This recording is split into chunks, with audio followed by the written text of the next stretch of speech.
Welcome students in my YouTube channel. So today we will take a problem that is regarding the knapsack problem, fractional knapsack problem. Basically, first of all, you have to know what is knapsack problem.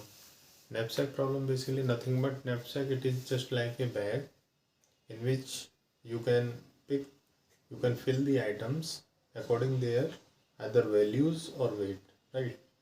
Suppose you will fill or you will pack the items according their values, then it should be maximum to minimum.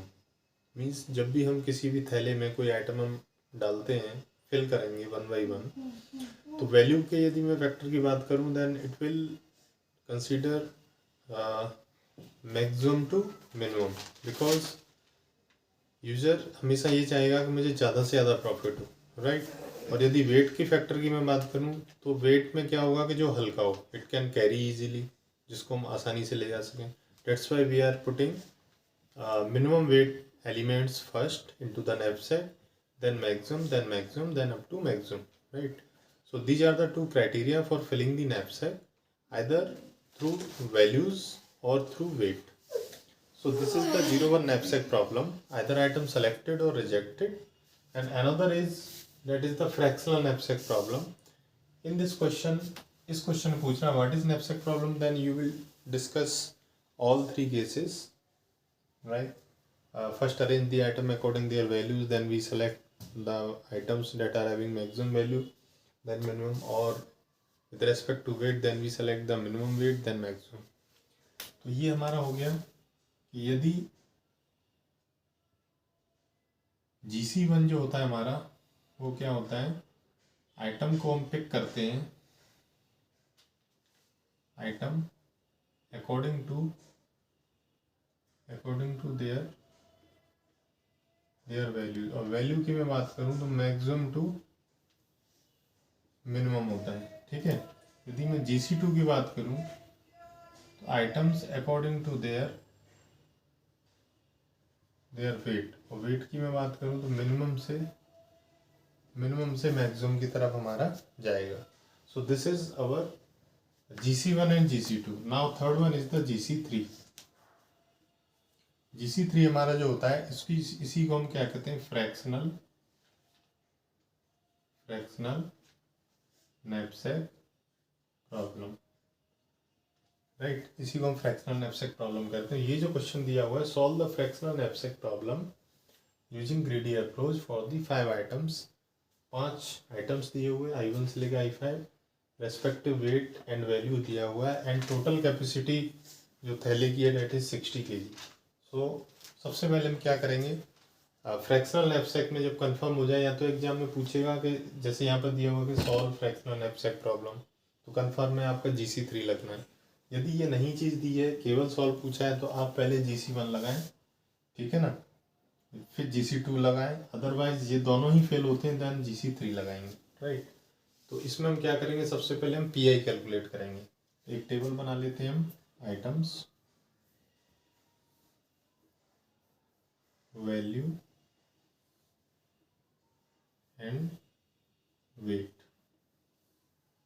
And PI होगा हमारा VI/WI, ठीक है। तो items हमारे आ जाएंगे I1, I2, I3, I4 and I5। Value की मैं बात करूं तो वैल्यू जो हमारी दी हुई है डेट इज 30, 20, 100, 90, 160, ठीक है। वेट दिया हुआ है हमारा, वेट दिया हुआ है 5, 10, 20, 30, 40, ठीक है। PI निकालेंगे VI/WI, तो P1 आ जाएगा अपना 30/5 डेट इज 6, ठीक है। यहाँ से हम निकालेंगे 30/5 that is 6, this is 20/10 that is 2, 100/20 that is 5, 90/30 that is 3, and 160/40 that is 4. So this is our PI, and now we arrange, this is step number 1, ठीक है। ये स्टेप नंबर 1 हो गया। अब हम करेंगे यहाँ पर step number 2, arrange table according to decreasing order of P I के डिक्रीजिंग ऑर्डर में अरेंज करेंगे। इसके ऑर्डर में decreasing order of P I. यहाँ पर स्टूडेंट मिस्टेक करते हैं, इंक्रीजिंग ऑर्डर में कर लेते हैं, हमें पी आई के डिक्रीजिंग ऑर्डर में करना है। मीन्स जो पी आई की वैल्यू सबसे ज़्यादा है उसको हम पहले लेंगे। ठीक है, तो हम टेबल बना लेते हैं, items V I W I and P I, V I upon W I, या वैल्यू वेट भी आप लिख सकते हो। ठीक है, अब सबसे मैक्सिमम जो पी आई है हमारा डेट इज 6, 6 सबसे बड़ा है, तो 6 वाला जो आइटम होगा वो सबसे पहले आएगा। तो ये आ जाएगा आपका I1 35 6।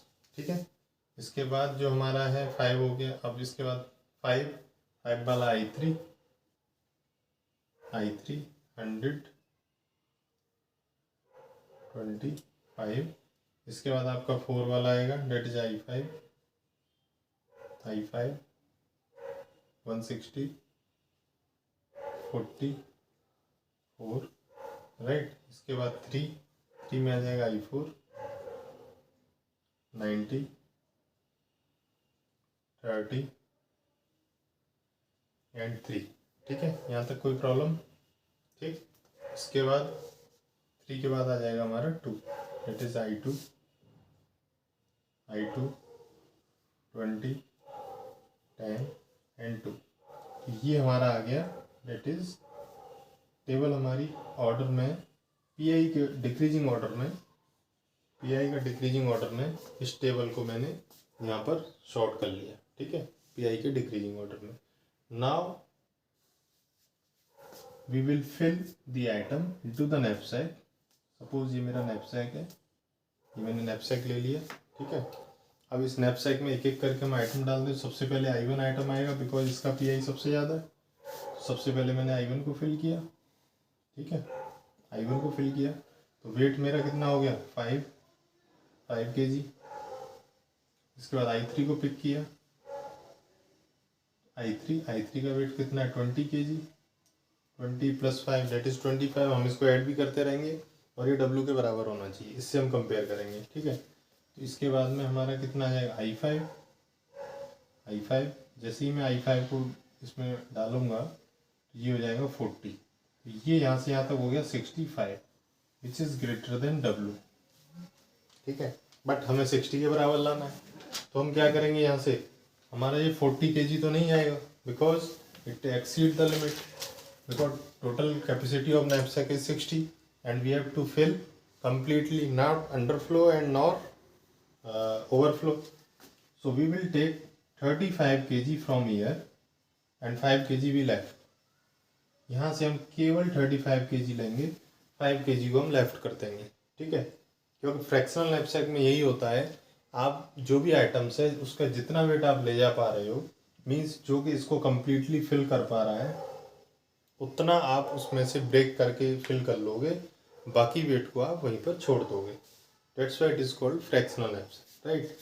अब 35 kg में अब मेरा ये टोटल यहाँ पर जो आया, that is 35 + 20 + 5 that is 60, which is equal to W, total capacity के बराबर। ठीक है, अब यहाँ तक तो नैपसैक तो फिल हो गया, हमें जो आंसर देना होता है that is total profit.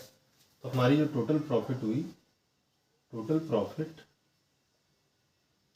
Profit is equal to, देखो I1 आइटम को हमने फिल किया तो I1 पूरा का पूरा हमने डाला 5 kg, तो I1 की जो प्रॉफिट है डेट इज, मतलब प्रॉफिट बोले तो वैल्यू 30 है। I3 हमने पूरा फिल किया है, I3 की 100 + 100 + 100 प्लस I5 की यदि 40 लेता, यहाँ देखो इंपॉर्टेंट पॉइंट है, यदि मैं 40 लेता तो ये 160 होता, बट मैंने यहाँ पे 35 लिया है, तो ऑब्वियसली उसके रेस्पेक्ट में आपकी वैल्यू भी घटेगी। ठीक है, अब वैल्यू कितनी कम होगी ये हम हमारे फॉर्मूले से निकालनी पड़ेगी। हमारे पास फार्मूला होता है पी आई का VI/WI। तो इसमें हम वी आई निकाल सकते हैं, P I into W I, right. इसका हमारा पी आई कितना आई 5 का 4, कितना वेट लिया हमने 35, तो ये कितना आ गया 140। 140 को हम यहाँ पर ऐड कर देंगे, राइट। 140 को ऐड कर देंगे तो ये आ जाएगा आपका 240 प्लस 30 मतलब 270। So this is your final answer. Total profit जो हुई कैंडिडेट को, यूज़र को, वो आपकी 270 हुई यदि इस ऑर्डर में आइटम को फिल करेंगे I1, I3 एंड I5, ठीक है। तो this is called overall fractional knapsack problem. Knapsack का कंसेप्ट समझ में आई थिंक आ गया होगा, ठीक है ना। और प्रॉब्लम्स में आगे के वीडियो लेक्चर्स में और मैं डाल दूंगा, ठीक है ना। बाकी वीडियो कैसा लगा, समझ में आया हो तो आप कमेंट करिएगा। Thank you.